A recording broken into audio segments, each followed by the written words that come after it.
ప్రభువైన యేసుక్రీస్తు నామములో మీకందరికీ శుభములు. నేటి దిన బైబిల్ వాక్య పఠనము మార్చ్ 30, 2026. నిర్గమకాండము 39వ అధ్యాయము. యెహోవా మోషేకు ఆజ్ఞాపించినట్టు పరిశుద్ధ స్థలములో అహరోను చేయు సేవ నిమిత్తము నీల ధూమ్ర రక్తవర్ణములు గల సేవా వస్త్రములను అనగా ప్రతిష్ఠిత వస్త్రములను కుట్టిరి.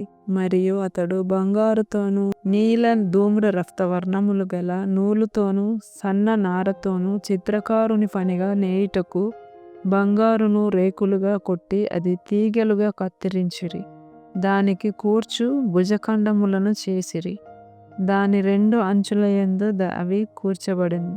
దాని మీదనున్న దాని విచిత్రమైన దట్టి ఏకాండమై దానితో సమమైన పని కలిగి బంగారుతోనూ నీల ధూమ్ర రక్తవర్ణములు గల పేనిన సన్న నారతోనూ చేయబడెను. అట్లు యెహోవా మోషేకు ఆజ్ఞాపించెను. మరియు బంగారు జవలలో పొదిగిన లేతపచ్చలను సిద్ధపరచిరి.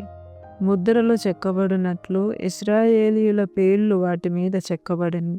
అవి ఇశ్రాయేలీయులకు జ్ఞాపకార్థమైన రత్నములగునట్లు ఏపోదు భుజముల మీద వాటిని ఉంచెను. అట్లు యెహోవా మోషేకు ఆజ్ఞాపించెను. మరియు అతడు ఏపోదు పనివలె బంగారుతోనూ నీల ధూమ్ర రక్తవర్ణములు గల పంక్తులతోనూ సన్న నారతోనూ చిత్రకారుని పనిగా పతకమును చేసెను. అది చచ్చౌకముగా నుండెను. ఆ పతకమును మడతగా చేసిరి. అది మడవబడినదై జేనెడు పొడుగు జేనెడు వెడల్పు గలది. వారు దానిలో 4 పంక్తులు రత్నములను పొదిగిరి. మాణిక్య గోమేధిక మరకతములు గల పంక్తి మొదటిది. పద్మరాగ నీల సూర్యకాంత మనువులు గల పంక్తి రెండవది. గారుత్ మతకము యష్మురాయి ఇంద్రనీలమును గల పంక్తి మూడవది. రక్తవర్ణపు రాయి సులిమాని రాయి సూర్యకాంతమును గల పంక్తి నాలుగవది. వాటి వాటి పంక్తులలో అవి బంగారు జవలలో పొదిగింపబడెను. ఆ రత్నములు ఇశ్రాయేలీయుల పేర్ల చొప్పున 12 ముద్రల వలె చెక్కబడిన వారి పేర్ల చొప్పున 12 గోత్రముల పేర్లు ఒక్కొక్క దాని మీద ఒక్కొక్క పేరు చెక్కబడెను. మరియు వారు ఆ పతకమునకు మేలిమి బంగారుతో అల్లిక పని అయిన గొలుసులు చేసిరి. వారు 2 బంగారు జవలు 2 బంగారు ఉంగరములను చేసి ఆ 2 ఉంగరములను పతకపు 2 కొనలను ఉంచి అల్లబడిన ఆ 2 బంగారు గొలుసులను పతకపు కొనలనున్న 2 ఉంగరములలో వేసి అల్లబడిన ఆ 2 గొలుసుల కొనలను ఆ 2 జవలకు తగిలించి ఏపోదు భుజం ఖండము మీద దాని ఎదుట ఉంచిరి.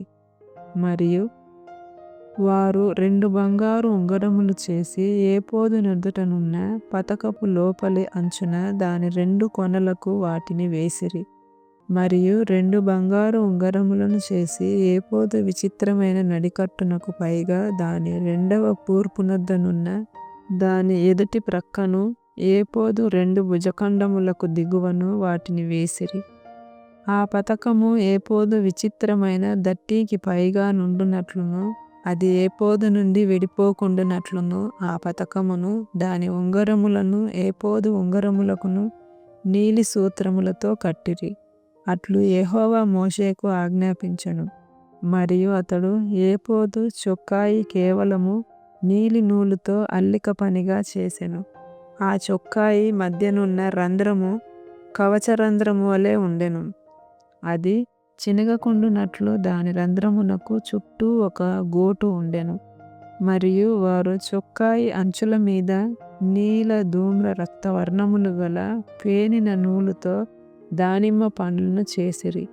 మరియు వారు మేలిమి బంగారుతో గంటలను చేసి ఆ దానిమ్మ పండ్ల మధ్యను అనగా ఆ చొక్కాయి అంచుల మీద చుట్టూనున్న దానిమ్మ పండ్ల మధ్యను ఆ గంటలను పెట్టిరి. యెహోవా మోషేకు ఆజ్ఞాపించినట్లు సేవ చేయుటకు ఒక్కొక్క గంటను ఒక్కొక్క దానిమ్మ పండును ఆ చొక్కాయి అంచుల మీద చుట్టి ఉంచిరి. మరియు యెహోవా మోషేకు ఆజ్ఞాపించినట్లు వారు అహరోనుకును అతని కుమారులకును నేత పని అయిన సన్న నార చొక్కాయిలను సన్న నార పాగాను అందమైన సన్న నార కుల్లాయిలను పేనిన సన్ననార లాగులను నీల ధూమ్ర రక్తవర్ణములు గల పేనిన సన్ననారతో బూటా పని అయిన నడికట్టును చేసిరి. మరియు యెహోవా మోషేకు ఆజ్ఞాపించినట్లు వారు మేలిమి బంగారుతో పరిశుద్ధ కిరీట భూషణము చేసి చెక్కిన ముద్ర వలె దాని మీద యెహోవా పరిశుద్ధుడు అను వ్రాత వ్రాసిరి.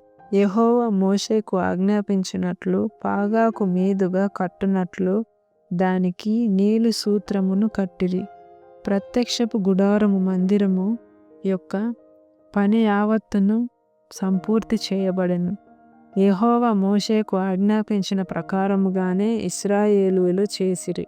అప్పుడు వారు మందిరమును గుడారమును దాని ఉపకరణములన్నిటినీ దాని కొలుకులను ఫలకలను కమ్ములను స్తంభములను దిమ్మలను ఎరుపు రంగు వేసిన పొటేళ్ల తోళ్ల పైకప్పును సముద్రవత్సల తోళ్ల పైకప్పును కప్పు తెరను సాక్ష్యపు మందసమును దాని మోత కర్రలను కరుణాపీఠమును బల్లను దాని ఉపకరణములన్నిటినీ సముఖపు రొట్టెలను పవిత్రమైన దీపవృక్షమును సవరించు దాని ప్రదీపములను అనగా దాని ప్రదీపముల వరుసను దాని ఉపకరణములన్నిటినీ దీపము కొరకు తైలమును బంగారు వేదికను అభిషేక తైలమును పరిమళ ధూప ద్రవ్యములను శాలా ద్వారమునకు తెరను ఇత్తడి బలిపీఠమును దాని కుండు ఇత్తడి జల్లెడను దాని మోతకర్రలను దాని ఉపకరణములన్నిటినీ గంగాళమును దాని పీటను ఆవరణపు తెరలు దాని స్తంభములను దాని దిమ్మెలను ఆవరణ ద్వారమునకు తెరను దాని తాళ్లను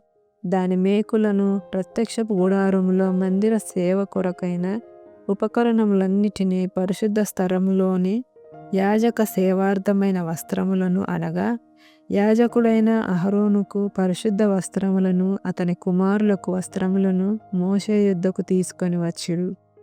యెహోవా మోషేకు ఆజ్ఞాపించినట్లు ఇశ్రాయేలీయులు ఆ పని అంతయు చేసిరి. మోషే ఆ పని అంతయు చూచినప్పుడు యెహోవా ఆజ్ఞాపించినట్లు వారు దానిని చేసియుండిరి. అలాగుననే చేసియుండిరి గనుక మోషే వారిని దీవించెను.